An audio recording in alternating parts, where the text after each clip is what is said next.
अस्सलाम वालेकुम नाज़रीन, इमरान याकूब खान साहब और ज़फ़र हिलाली साहब के साथ मैं हूं Samina Pasha. Programme viewpoint में आपको खुशामदीद कहती हूं। नाज़रीन, आज प्राइम मिनिस्टर साहब फिर से अवामी अदालत गए और मेलसी में उन्होंने जलसा आम से खिताब किया। काफ़ी अच्छा क्राउड वहाँ पर उन्हें नज़र आया। तो फिर कप्तान भी खूब गरजे बरसे और खूब उन्होंने दिल की भड़ास भी निकाली। बहुत सारे उमूर के हवाले से उन्होंने गुफ्तगू की। ख़ास तौर पर जो इस वक्त मुल्की सियासत जारी है उसके हवाले से उन्होंने मुखालिफिन को आड़े हाथों लिया और खूब तनकीद के नश्तर चलाए सब पर। इसके साथ साथ कुछ परफॉर्मेंस के हवाले से भी अपनी बात की, लोगों के सामने रखी चीज़ें, और इसके साथ साथ खारजा पॉलिसी के हवाले से भी बड़े ही अहम पॉइंट्स उन्होंने इस तकरीर में कहे और किए। उनके ऊपर भी हम अलग से बात करेंगे, लेकिन ख़ास तौर पर जो अदम एतमाद है उसके हवाले से प्राइम मिनिस्टर साहब ने एक तंबीह कर दी है अपोजिशन को कि जनाब आप उसके लिए क्या तैयार हैं जो आपके साथ होगा इसके बाद। तो प्राइम मिनिस्टर साहब की बॉडी लैंग्वेज आज की, उनकी ये स्पीच का कंटेंट, उनका एग्रेशन, ये सब चीज़ें क्या डिपिक्ट कर रही हैं, आने वाले दिनों में क्या होने वाला है और उन तक क्या खबरें पहुंच रही हैं, इस हवाले से भी गुफ्तगू। दूसरी जानिब बिलावल भुट्टो जरदारी का मार्च जो है वो अब आखिरी मराहिल में दाखिल हो चुका है, उसके हवाले से भी गुफ्तगू करेंगे, कितना सक्सेसफुल रहा है और कितना इम्पैक्ट क्रिएट कर सका है। और तीसरी चीज़ जाहिर है कि तहरीक अदम एतमाद कहाँ तक पहुँची, इसके हवाले से भी बात करेंगे आज के प्रोग्राम में। आप सबको मैं खुशामदीद कहती हूँ। जाऊँगी हिलाली साहब की तरफ। हिलाली साहब, आज मेलसी में कप्तान बड़े हमें चार्ज नज़र आए और बड़ा उन्होंने एग्रेसिव किस्म का एक एड्रेस किया यहाँ पर मौजूद लोगों से। ओवरऑल ये जलसा, यहाँ पे लोगों की प्रेजेंस, इमरान खान की बॉडी लैंग्वेज और उनकी स्पीच, कैसे आप देख रहे हैं? कॉन्फिडेंट हैं फुल? वो बहुत कॉन्फिडेंट लगता है कि मैं तो थोड़ा सा फिक्र मुझे ये हो गया कि ओवर कॉन्फिडेंट तो नहीं है। अच्छा। बहुत कॉन्फिडेंट लगता था और जो उन्होंने कहा वो भी माने कि देखिए वो कमाल की बातें, बड़े खुश होंगे साउथ पंजाब के लोग, उनको बता दिया कि नया प्रोविंस मिलेगा, 500 करोड़ रुपया खर्च होगा, किसानों को बेनिफिट होगा, यूरिया सस्ता मिलेगा और 132 अरब की सब्सिडी। इससे ज्यादा एक आदमी क्या कह सकता है लोगों को? जबरदस्त। आई थिंक कि कॉन्फिडेंट और गुड न्यूज तो ही इज इन, बस यही है, ओवर कॉन्फिडेंट ना हो जाए। लेकिन ऑपोजिशन के ऊपर जो उन्होंने बातचीत की है उस पर बड़ी बाज़ लोग तनकीद भी कर रहे हैं कि प्राइम मिनिस्टर के आप मनसब पर हों तो ऐसे डेजिग्नेशन पर होते हुए दूसरे मुखालिफिन को बिलो द बेल्ट क्या उन्होंने हिट किया? नहीं, इस मुल्क में तो everything is below the belt. ये तो कोई तकलीफ किसी को नहीं होनी चाहिए। मगर मैं ये आपसे कहना चाहता हूं कि उसने क्या कहा कि गलत था। माने उन्होंने कहा कि ये चोरी करते हैं, उन्होंने कहा ये भगोड़े हैं, उन्होंने कहा कि ये सब चीज जो कहना था इनके बारे में जो लोग कहते हैं उसने यही कहा। तो मैं सबक सिखाऊंगा, आप देखते हैं ये क्या सबक उनको सिखाएंगे। मैं तो इसलिए आपको थोड़ा सा कह रहा हूं कि ओवर कॉन्फिडेंट ना हो, इसलिए कि मुझे पता चला है एक काफी रिलायबल सोर्स से कि कुछ MNAs जो PTI के थे इनसे नाखुश हैं और शायद इन्होंने ज्वाइन, माने वो जो नो कॉन्फिडेंस आने वाला है उसमें हिस्सा लेंगे पार्टी के खिलाफ। तो फैसलाबाद खास तौर में सब MNAs जो फैसलाबाद के 8 हैं, सुना ये है कि वो नून के साथ चले गए। तो ये गुम्मन और ये राजा रियाज और बीबी बलवाना, जा भी इनका नाम है, ये सब जो हैं सुना है तैयार है। So why is he so confident? तो इसके मतलब ये होगा कि अगर कुछ गए हैं ज्यादा आ रहे हैं, ऐसा ही कोई बात होगी ना। अच्छा, तो मेरे ख्याल ठीक है, इस पे हम आगे चल के डिटेल में भी बात करते हैं कि नो कॉन्फिडेंस मोशन जो है वो क्या तक पहुंची है, नंबर्स गेम इसकी। लेकिन पहले ज़रा थोड़ी स्पीच के हवाले से इमरान साहब का भी कमेंट लूँगी। इमरान साहब, मरियम तो कह रही थी कि इमरान खान साहब अब अगर जलसों में जाएँ, आम इज्तिमात में जाएँ, तो उन्हें चाहिए हेलमेट पहन के जाएँ, क्योंकि लोग इतने नाराज़ हैं कि वो कोई हिट करेगा, कोई नुकसान पहुँचा सकता है। लेकिन आप समझते हैं कि आज जो क्राउड था और फिर जिस तरह से प्राइम मिनिस्टर साहब भी कॉन्फिडेंट नज़र आए क्राउड के सामने, तो ये वो बात रिफ्लेक्ट होती है फिर? बिस्मिल्लाहिर्रहमानिर्रहीम। देखिए, वज़ीर आज़म का जलसा अच्छा जलसा था, क्राउड अच्छा था। मेलसी जो है उस जैसे शहर में ऐसा क्राउड एक अच्छा जलसा है, इससे कोई दूसरी राय नहीं दी जा सकती इस बारे में। लेकिन गुजारिश ये है कि वज़ीर आज़म साहब ने जो तकरीर की उसमें दो हिस्से हैं तकरीर के। इब्तदाई हिस्सा अगर आप देखें जनूबी पंजाब के हवाले से, तो उन्होंने 500 अरब के वादे कर दिए और ये कर दिया और वो कर दिया और जनूबी पंजाब सूबा भी बना दिया सारी। तो मुझे जो आपको याद होगा जब आखिरी दिन थे ना मियां नवाज शरीफ के इक़्तिदार से जाने के, तो आज मुझे तो ना ये इमरान खान के बेस में ना वो नवाज शरीफ की तकरीर नजर आ रही थी कि जैसे वो खजाने का मुंह खोल देते थे ना, उसी तरह आज इन्होंने भी खजाने के मुंह खोल दिए कि जनाब ये हो जाएगा। लेकिन मैं आपसे एक अर्ज करूं, गुजारिश सिर्फ इतनी है कि इमरान खान साहब ने बतौर वजीर आज़म जो तकरीर की, आप एक तरफ रियासत मदीना की बुनियाद इखलाकियात को करार देते हैं और दूसरी तरफ आप इस तरह की ज़ुबान इस्तेमाल करते हैं उसी तकरीर में चंद फिक्रों के चंद मिनट के तौक़ुफ़ से, तो फिर मैं समझता हूँ ये अच्छी बात नहीं है। सियासत में मुझे ज़ाती तौर पे वज़ीर आज़म इमरान खान साहब, अगरचे वो मेरे हर दिल अजीज़ वज़ीर आज़म हैं, लेकिन मुझे ऐसे लगा कि जैसे मैंने पहले भी एक दिन कहा था कि फ्रस्ट्रेटेड और गुस्से से बढ़े हुए इंसान की तकरीर थी। उनका एक गुस्सा होना, अपोजिशन पे फ्रस्ट्रेशन एक फितरी अमल है, लेकिन बतौर वज़ीर आज़म मैं समझता हूँ कि उन्हें इस तरह तकरीर करते हुए शायद अपनी इन दोनों चीज़ों पे थोड़ा सा काबू पाना चाहिए। ठीक है, चलिए जी, एक बड़ी इंपॉर्टेंट चीज़ें जो इन्होंने आज की हैं बात, उसमें फॉरेन पॉलिसी के हवाले से मैं ज़रा जल्दी से आपको वो सुनवा दूं, फिर उसके ऊपर मैं आप दोनों के कमेंट्स लेती हूँ। सुनिए जी, वज़ीर आज़म ने यूरोपीय यूनियन के हवाले से भी क्या बात की, ड्रोन अटैक्स के हवाले से क्या बात की, बड़ा क्लियर मैसेज दिया है वेस्ट को, अमेरिका को। क्या ये उनका एक नया स्टांस है? आइए देखते हैं।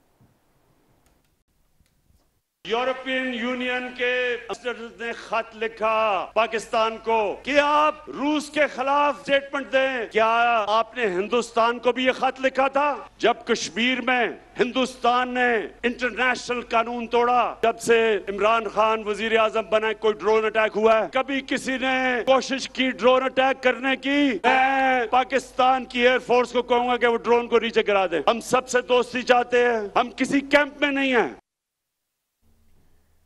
तो ये फॉरेन पॉलिसी के हवाले से उनकी गुफ्तगू, हिलाली साहब आप समझते हैं बड़ी बोल्ड चीज़ें थी जो उन्होंने इस तरह से बड़े ब्लंटली आके बात की है। ये पाकिस्तान के फायदे में जाएगी चीज़ या नुकसान में? Very good question Samina. बात यह है कि ये बड़ी बहादुरी का स्टेटमेंट था, बड़ा ब्रेव स्टेटमेंट था, जरूरत था, इसलिए कि पाकिस्तानियों का ख्याल अमेरिका के बारे में यही है, भाई तुम हमें खत लिखते हो क्योंकि हमने एब्सटेन किया कि हम करने जा रहे थे। क्या ये खत तुमने हिंदुस्तान को लिखा? उन्होंने भी तो आखिर एब्सटेन किया था। ये नहीं है कि सिर्फ वो कश्मीर के क्या ज्यादती कर रहे हैं, वो भी उस वक्त भी एक खत जाना था, मगर उन्होंने भी एब्सटेन किया है। क्या आप 20 लोग उधर मिलके नेटो के उनको खत लिखा है? बिल्कुल नहीं लिखा, इसलिए कि वो चाहते हैं, वो इंडिया से उनको कल्टीवेट और डेवलप करना चाहते हैं चीन के खिलाफ। मगर एक लिहाज से समीना मैं ये भी कहूँगा, मैं समझता हूँ इनकी एडमिनिस्ट्रेशन के लिए इट्स अ पेज टर्नर, माने कि अब इमरान खान का पाकिस्तान और अमेरिका उस नेच पे आ गया है जो भुट्टो और भुट्टो का पाकिस्तान अमेरिका के साथ था। इनका अब गेटिंग टुगेदर बहुत मुश्किल है। तो आप कहेंगे फिर रेकलेस था, रेकलेस, या आप कहेंगे फूलआर्डी था। माने क्या जरूरत है जब हम पिसे हुए हैं हमारे फाइनेंशियल प्रॉब्लम्स में इस किस्म का तकरीर देना? सही है, आई डोंट ब्लेम पीपल, इसलिए कि आप देख रहे हैं हमारे साथ क्या हो रहा है। ये वर्ल्ड बैंक का जो IMF की मीटिंग चल रही है इस्लामाबाद में, ये खुश नहीं है। हमें पैसे नहीं मिलेंगे ट्रांस शायद, और अगर ट्रांस नहीं मिले समीना, अगर हम उसके प्रोग्राम से बाहर निकल जाएं इसलिए कि ट्रांस नहीं मिल रहा है और हम वापस नहीं दे सकते एक जो है, तो सऊदी जो असिस्टेंस है ये जो मिस्टर सलमान जो हैं, जो हमें $3 बिलियन का असिस्टेंस दिया था, वो इसलिए दिया था, इस शर्त पे दिया था कि हमारा वर्ल्ड बैंक और IMF के साथ मिलाप ठीक हो। तो अगर वो खराब हो जाएगा तो वो $3 बिलियन जो उसने दिया है उसको भी वापस करना पड़ेगा। तो ये हमारे पे काफी बोझ बन जाएगा। क्या ये वक्त था देयरफॉर ऐसी चीज कह के रिस्क करना? मगर आप कहेंगे कि हमारे क्या कहते हैं, इज्जत के लिए, सेल्फ रिस्पेक्ट के लिए अगर हमें बर्दाश्त करना हो तो करें। बस ये है, कुछ लोग समझते हैं हमारे पास इतना फाइनेंशियल स्ट्रेंथ नहीं है। मगर समीना, अमेरिका तो फाइनेंशियल पावर को वेपनाइज कर दिया है। आपने समझा व्हाट आई मीन? उन्होंने अपने फाइनेंशियल पावर को वेपनाइज कर दिया है। मिसाल के तौर पे आपको मैं अभी बताता हूं, आप समझते हैं चीन अमेरिका के खिलाफ जाएगा? सोचिए क्यों। उनके पास $2 ट्रिलियन अमेरिकन सब इसमें है, ट्रेजरी बॉन्ड्स में है। अगर अमेरिका उठ के कल कह दिया ये जो है ना, ये जो ट्रेजरी बॉन्ड्स जो हैं चीन के, हम इनको ऑनर नहीं करेंगे, ये हमारा दुश्मन मुल्क है। यानी कहने का मतलब है कि तमाम जो बड़े मुल्क भी हैं, इवन वो भी अपनी ये जो मईशत के इंटरेस्ट हैं उसको मुकद्दम रखी कोई लड़ाई लड़ते हैं। लैल साहब, मैं इस पर आपसे मजीद भी बात करूंगी, लेकिन इस वक्त पाकिस्तान पीपल्स पार्टी की सीनियर रहनुमा शहरी रहमान साहिबा ने हमें ज्वाइन किया, तो उनको भी शो पे वेलकम कहती हूँ। बहुत शुक्रिया आपका शहरी रहमान साहिबा, and welcome to the show. Hello ji Shahri Rahman साहिबा, आपको आवाज आ रही है मेरी? थैंक यू आपके वक्त के लिए। जरा जोर से बोलिए प्लीज। Ji sure. शहरी रहमान साहिबा, आप लोगों का माशाल्लाह से लॉन्ग मार्च बड़ा ज़बरदस्त जा रहा है, उसके लिए मुबारकबाद। लेकिन आपकी एक्सपेक्टेशन कैसी रही है इसको लेकर के, और क्या उसके मुताबिक लोगों ने आपका साथ दिया है? कितने लोग हैं जो हम एक्सपेक्ट करें कि इस्लामाबाद में दाखिल होने जा रहे हैं? जी, हम समझ रहे हैं कि जो पंजाब में, साउथ पंजाब से अभी सेंट्रल पंजाब के थ्रू इस वक्त भी हम गुजर रहे हैं ट्रक पे अप्रोचिंग गुजरांवाला, तो गैर मामूली हर जगह इस्तकबाल हो रहा है। और रुक रुक के जहाँ जलसे के खिताब नहीं थे वहाँ हो रहे। अभी भी आई थिंक कमोकी के बाद एक और जगह है, वहाँ हुआ है। किधर हुआ है ये खिताब? कमोकी के बाद अभी, और एक तो मुरीदके में हुआ, उसके बाद कमोकी में।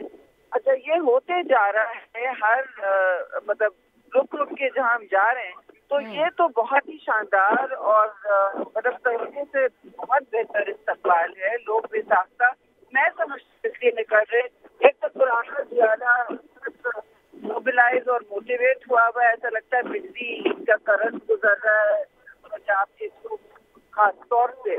और फिर नई नस्ल स्टूडेंट्स, खवातीन जो तरक्की पसंद सोच के मुतहम्मिल लोग हैं, वो सारे बाहर आए हैं खुद।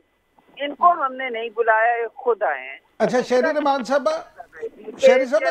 की अवामी मार्च इस वक्त जब तक इख्तिताम पजीर होगी तो पूरा सेंट्रल जो पंजाब सिंध बेल्ट जिससे हम गुजरे हैं, साउथ सेंट्रल और सिंध जिससे गुजरे हैं हम, इंटरेस्ट रिवर को आप देख लें तो पूरा पाकिस्तान एक वर्डिक्ट दे रहा है। ये कह रहा है कि हमने अदम इत्तेमाद अवामी मार्च के जरिए दे दिया है, उसके बाद हम पार्लियामान में करेंगे। और आपने सुन लिया है चेयरमैन बिलावल की बात कि हम थकेंगे नहीं, हम बैठेंगे नहीं जब तक इस नाअहल सिलेक्टेड हुकूमत को हम हटाए। अच्छा शहरी रहमान साहब, बिलावल भुट्टो साहब ने ये भी कहा है कि 100% यकीन नहीं है, अगर वो ना भी कामयाब हुए तो हम अपनी जद्दोजहद जारी रखेंगे। तो क्या 100% यकीन क्यों नहीं है अपोजिशन को कि तहरीक अदम इत्तेमाद पेश होगी और कामयाब होगी? देखिए, हमारे यकीन या किसी के यकीन की बात नहीं है, ये नंबर्स गेम होता है और ये एक वाज़े एक्शन के जरिए ये एक हथियार होता है। अदम एतमाद एक जमहूरी आईनी हथियार होता है जी, जो वाहिद एक तरीका होता है आइन के मुताबिक जमहूरी कदरों और पार्लियामान के जरिए उनको किसी हुकूमत को हटाना। उसके साथ हम स्ट्रीट मोबिलाइजेशन कर रहे हैं ताकि आप कहें कि भाई आप लोग फिर खाली वो आप कहेंगे आप लोग महलाती साजिशों में मुलविस है।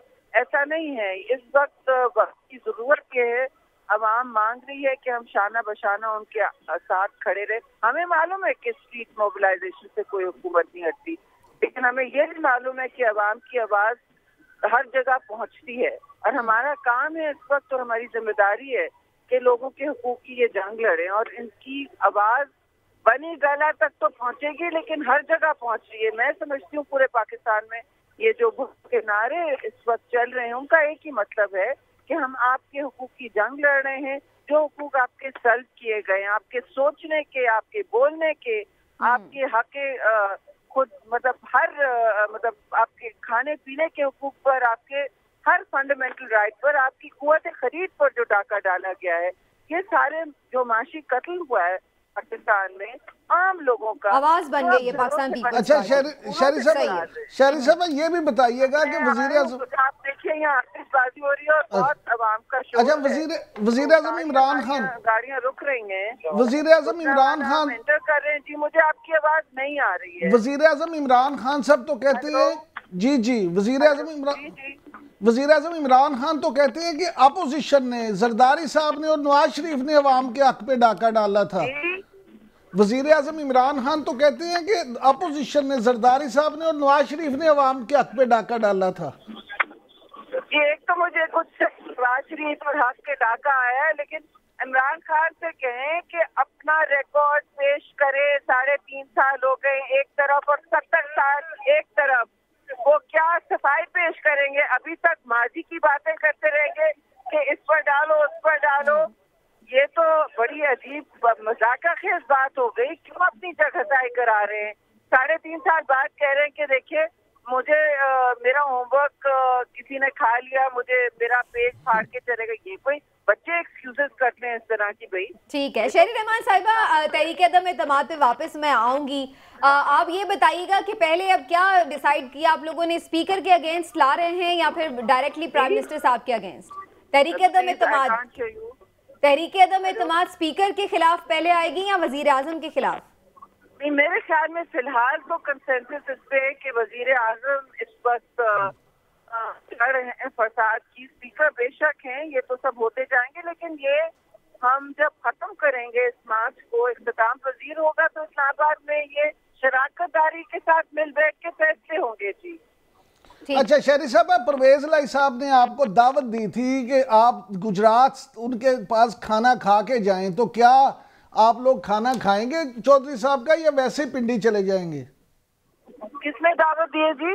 परवेज लाई साहब ने कहा था ना कि लॉन्ग मार्च पे उनकी तरफ से खाना खा के जाएं गुजरात में।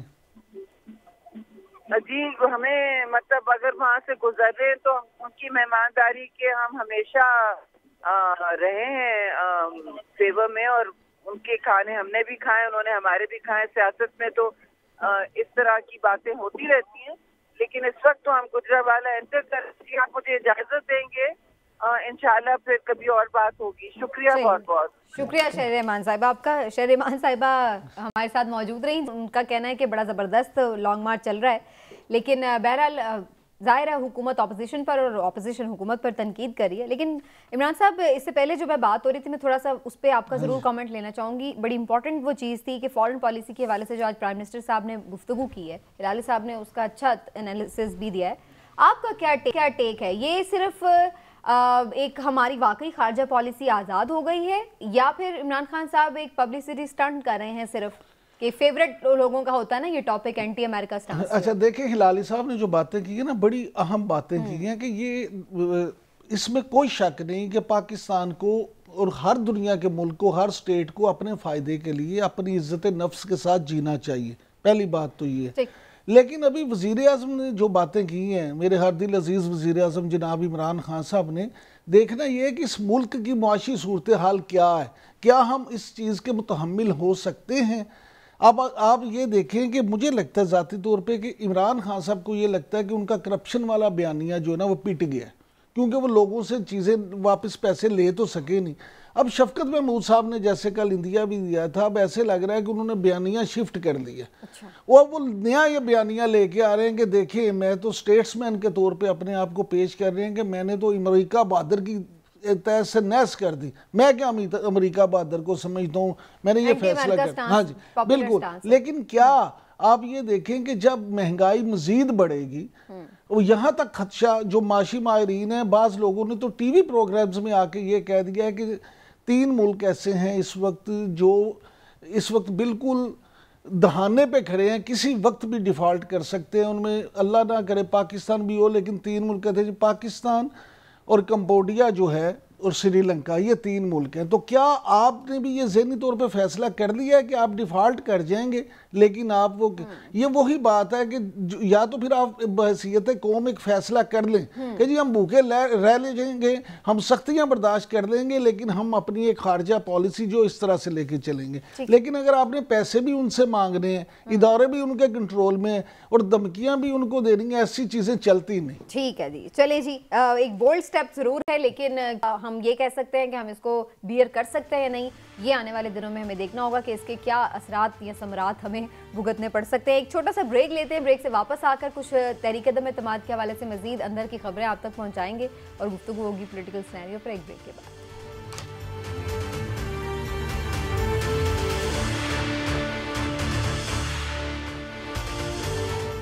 वेलकम बैक नाजरीन, और तहरीक-ए-दम-ए-इत्तेमाद की तैयारी है।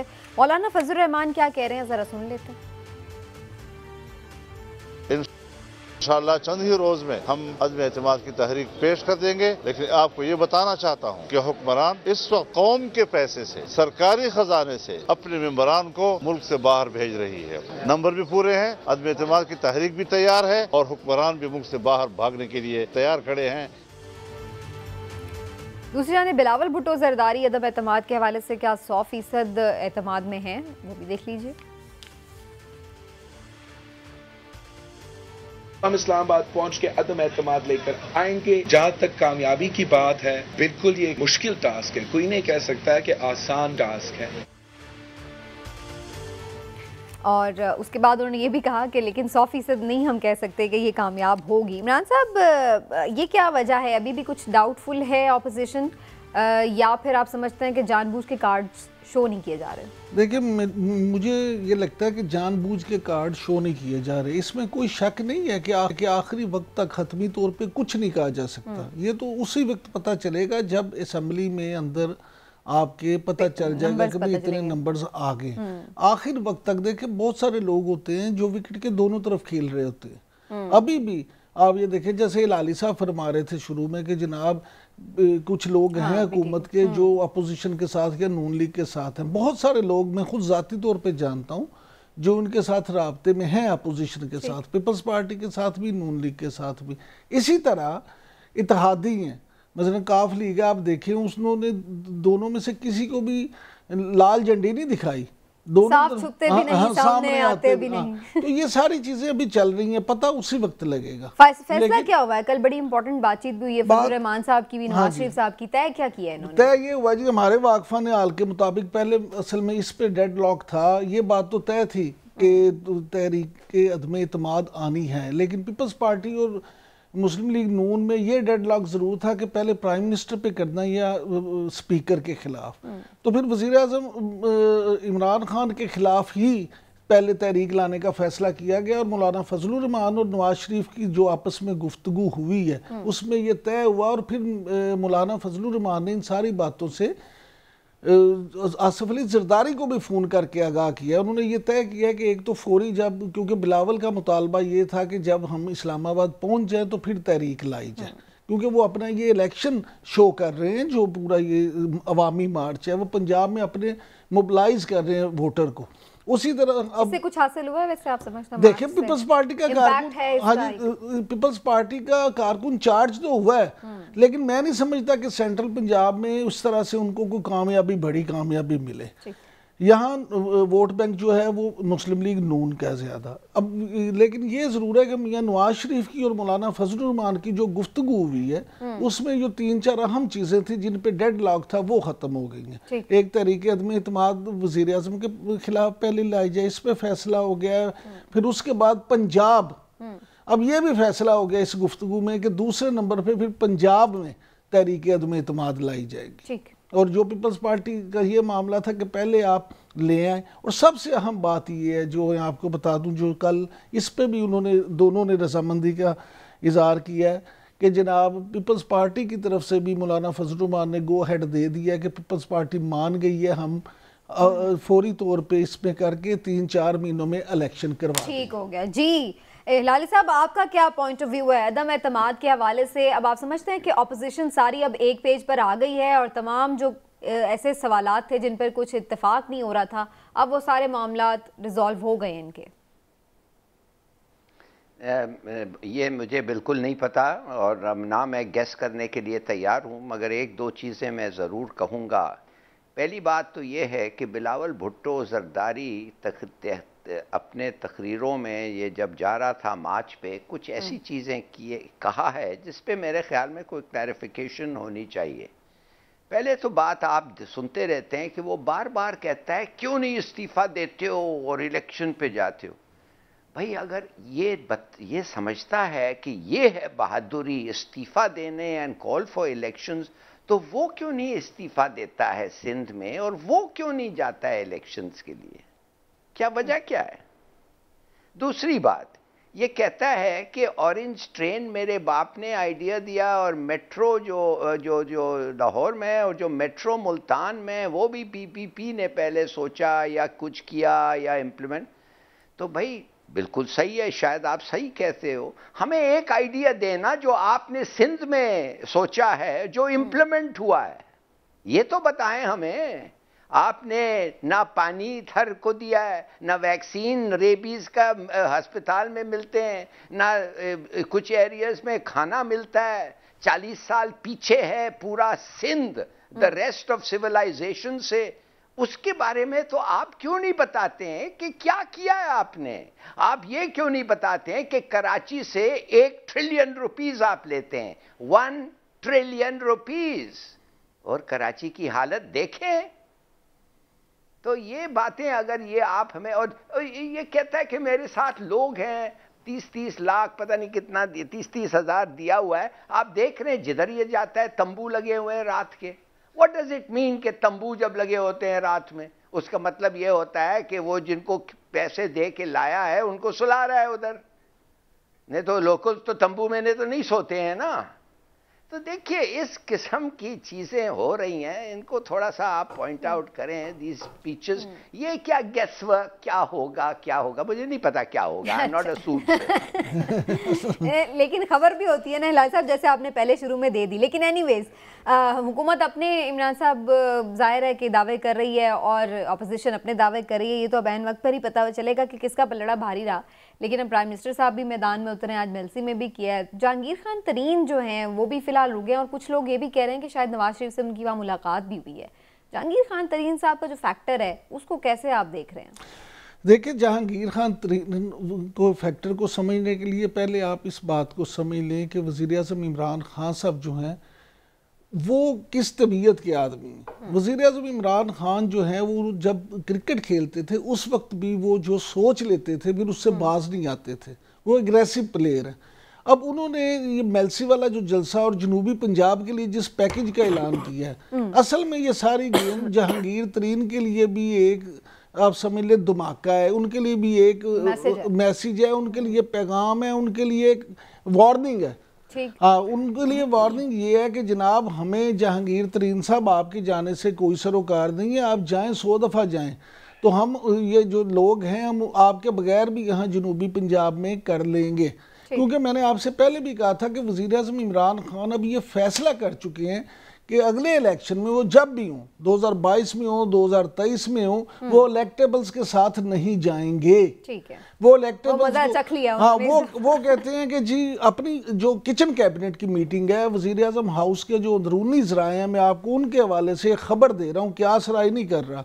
खबर यह है कि वज़ीर आज़म बारखा इस बात का इज़हार कर चुके हैं कि अब वो अपने जो लोग हैं उनके पीटीआई के उनको टिकट देंगे चाहे वो जीते या हारे। अगरचे मैं ज़ाती तौर पे being a follower of politics समझता हूँ कि उनको इसका नुकसान हो सकता है, लेकिन वो अब ये इस बात पे बसीद हैं कि वो यही करेंगे। इसलिए उन्होंने ये जनूबी पंजाब में एक तरह से जहांगीर खान तरीन को भी मैसेज देने के लिए सारा कुछ किया। लास्टली मुझे सिर्फ ये बता दें कि शेख रशीद साहब ने भी आज एक ऑफ़र की है अपोजिशन को कि जनाब अर्ली इलेक्शन आप चाहते हैं तो आए बैठे हैं, इस पर भी मिलकर बातचीत हो सकती है। तो इसको आप कैसे देख रहे हैं, क्या इसके ऊपर कोई पॉजिटिव रिस्पॉन्स आ सकता है अपोजिशन का? देखिए शेख रशीद साहब जो है ना, वो भी आपको पता, मैं हमेशा कहता हूँ बड़े ज़ीरक सियासतदान है, वो चीज़ों को समझते हैं, उनकी रसाई भी काफ़ी जगह पे है। तो मैं ये समझता हूँ कि अगर शेख रशीद साहब ने ये बात की है तो हो सकता है उन्हें कहीं से कहा गया हो कि आप ये बात कर लें, और कोई ये ऐसी बात नहीं है कि अपोजिशन इस पे बैठ जाए। और अपोजिशन का भी मुतालबा तो यही है ना कि वज़ीर आज़म सिर्फ 6-8 महीने पहले की बात कर रहे हैं। सुन लें मेरी बात, अगली इलेक्शन जो है ना, तो अब भी अगर 4 महीने बाद हों इलेक्शन तो बाकी देर कितनी रह जाती है। इसलिए मैं फिर कहता हूँ कि कुछ भी हो सकता है पाकिस्तानी सियासत में। ठीक हो गया, चलें जी एक ब्रेक लेते हैं नाज़रीन, ब्रेक से वापस आते हैं, करते हैं FATF के पता नहीं मुतालबात हैं, ये शैतान की आंत है, हम पूरे करते करते थकते चले जा रहे हैं, लेकिन ग्रे लिस्ट से निकल नहीं रहा है पाकिस्तान। और अब सिर्फ एक ही नुक्ता रह गया था, इसके बावजूद भी पाकिस्तान को ग्रे लिस्ट में रखा गया है। आखिर ये क्या मामला है, क्यों ऐसा हो रहा है? क्या पाकिस्तान को कोई ख़ास सज़ा दी जा रही है, टारगेट किया जा रहा है, या फिर अभी काम वाकई हमारे करने वाले बाकी हैं? ब्रेक के बाद डिटेल में बात, हमारे साथ रहिएगा।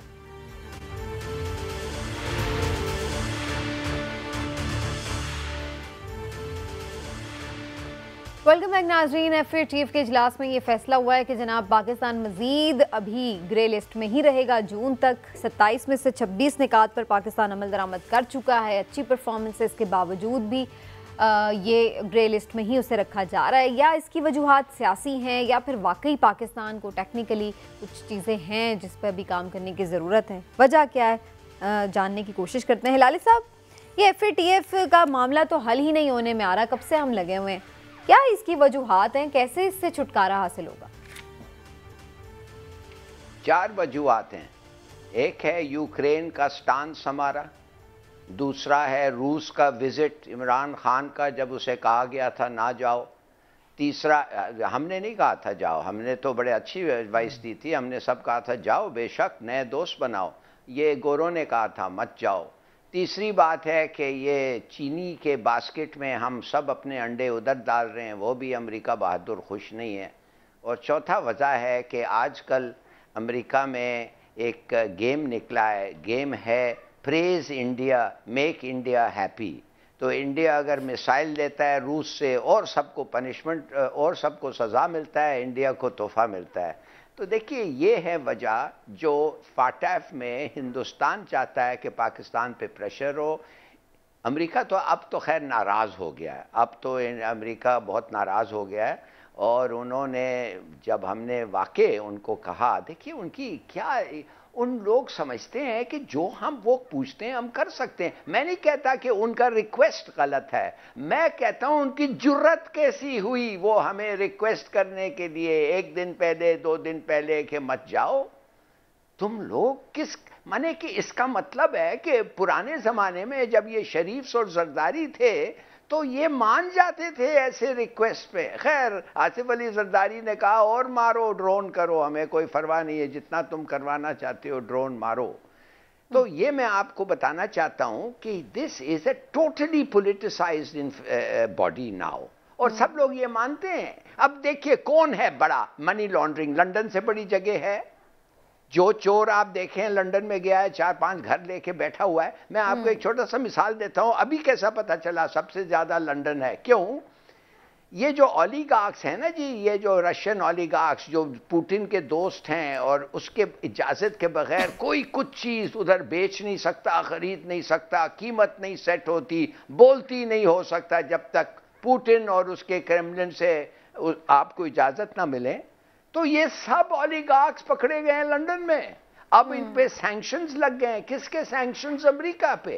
तो चोर खुद तुम कहते हो ओलिगार्क्स चोर हैं, फिर वो चोर के पैसे लंदन पहुंच जाते हैं, कुछ नहीं करते। मगर जब उनके खिलाफ आपको एक्शन होना पड़ता है इसलिए कि आपका फायदा है, यू तो एक हमें जाके आप पकड़ते हैं। मुनाफकत नजर आती है कि सेफ हेवन्स भी वहीं पे हैं, और फिर उसके बाद उन लोगों के ऊपर आप अटैक भी करते हैं जो जिनसे आपने काम लेना है। जी इमरान साहब, आपका क्या स्टांस है? देखिए समीना, आलमी इदारों के जो फैसले होते हैं ना, उस पर पूरी तरह से आलमी ताकतें असरअंदाज होती हैं। अब मामला ये है कि इस वक्त पाकिस्तान FATF की शराइत के मुश्किल तरीन दौर में से गुजर रहा है। इस वक्त सिर्फ ये नहीं है कि आपके पास FATF है, बल्कि इसके साथ एशिया पैसिफिक ग्रुप जो है, इनकी म्यूचुअल इवैल्यूएशन चल रही है आपकी। अब आपने 27 में से 26 कर लिए, इसका मतलब है कि आपने बड़ी अच्छी परफॉर्मेंस की, जिसको वो मान भी रहे हैं, लेकिन ऐसे वो मानेंगे नहीं, आपके जितनी मर्जी खुलूस नीयत से करें। उन्होंने मानना उस वक्त है जब अमेरिका बहादुर आपसे खुश होगा, जब उनको ग्रीन सिग्नल आएगा, फिर वो यहाँ पे अपनी टीम भेजेगी, टीम आके ज़मीनी हकाइक और कानून साजी का जायज़ा लेगी।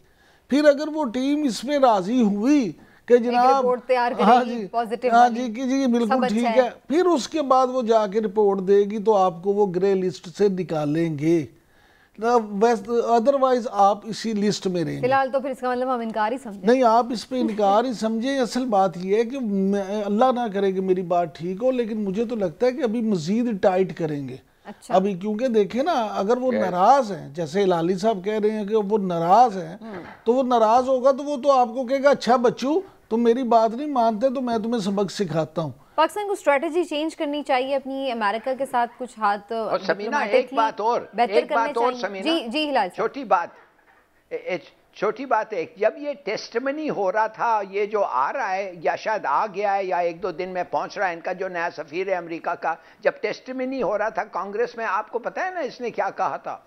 इसने कहा था जब मैं जाऊंगा तो मैं पक्का करूंगा कि जो टेररिस्ट हैं और जो हम समझते हैं टेररिस्ट हैं, पाकिस्तान उसके खिलाफ एक्शन लें, और हम बर्दाश्त नहीं करेंगे उनको अगर वो ना एक्शन दे।